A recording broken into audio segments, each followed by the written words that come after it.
پیچھے ہاتھ دھو کے پڑ جاؤ، اس سے کبھی بھی فائدہ نہیں ہوتا، یاد رکھو، کبھی بھی فائدہ نہیں ہوتا، اگلا ضد پہ آ جاتا ہے۔ اور یہ بھی یاد رکھو، کسی کو دلائل سے ایسا خاموش کرنا کہ اس کے لیے بھاگنے کا راستہ ہی نہ رہے، یہ بھی بڑا خطرناک ہے، کیونکہ پھر وہ اپنی بے عزتی محسوس کرتا ہے اور وہ ہٹ دھرمی اور ضد پہ اتر آتا ہے پھر۔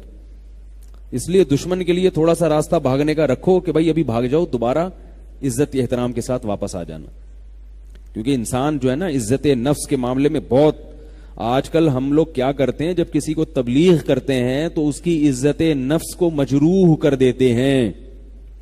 عزت دار آدمی اپنی عزت پہ کبھی بھی کمپرومائز نہیں کرتا۔ ہاں کوئی جس کی عزت نہ ہو اس کو جو مرضی کہہ دیں۔ جیسے ایک آدمی نے کہا، اپنے دوست سے کہہ رہا تھا کہ شکر ہے محلے میں میری عزت نہیں ہے۔ اس نے کہا کیوں بھائی؟ کہنا ورنہ آج بڑی بے عزتی ہو جاتی میری۔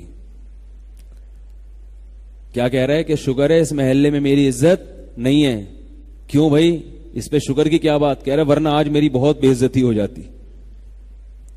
یعنی وہ اس پہ شکر ادا کر رہا ہے کہ پہلے سے اگر اس نے کام ایسا کیا تھا، کام اس بندے سے ایسا ہو گیا تھا کہ وہ محلے میں پکڑا گیا کوئی برا کام کرتے ہوئے تو کوئی بے عزتی نہیں ہوئی، اس لیے کہ بندہ ہی کوئی عزت تھی نہیں اس کی۔ تو وہ کیا کہہ رہا ہے کہ اللہ کا اللہ کا بہت بہت فضل ہو گیا کہ اس محلے میں میری عزت پہلے ہی سے ہی نہیں ہے، ورنہ آج بہت زیادہ بے عزتی ہو جاتی۔ ٹھیک ایسا بھی ہوتا ہے، ایسا بھی ہوتا ہے بڑے شہروں میں۔ تو عزت جب ہوگی تو بے عزتی کا ڈر بھی ہوتا ہے، عزت ہی نہ ہو جو مرضی ہو پھر کیا ہوتا ہے؟ پھر کہتا ہے یار ہماری کون سا عزت ہے۔ جیسے بھیکاری لوگ ہر وقت مانگتے رہیں گے، ہر وقت مانگتے رہیں گے، تو وہ کہتے ہیں زبان گھس تھوڑی جائے گی یار، نہیں دے گا نا پھر کسی سے مانگ لیں گے، یہ نہیں دے گا تو پھر تیسرے سے مانگ لیں گے۔ عزت دار آدمی مانگنے سے پہلے 100 دفعہ سوچتا ہے یار کیسے بغیر مانگے کام چلاؤ، پھر مانگے گا تو بےچارا اندر اندر گھٹے گا۔ عزت بہت بڑی چیز ہے۔ بات سے بات نکلتی ہے، ایک ہوتی ہے عزت اور ایک ہے حب جاہ، دونوں میں فرق ہے۔ عزت تو انسان کی فطرت ہے، عزت دار لوگوں کو عزت چاہیے۔ حب جاہ کا مطلب تکبر، یہ الگ چیز ہے، ان دونوں میں فرق ہے۔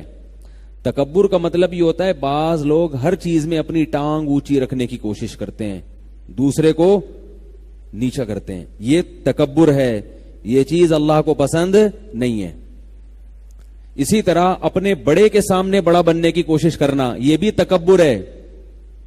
جیسے شیطان کو اللہ نے حکم دیا، یا موضوع نہ چینج ہو جائے، ذرا سنبھال کے رکھیں کیا بات چل رہی تھی۔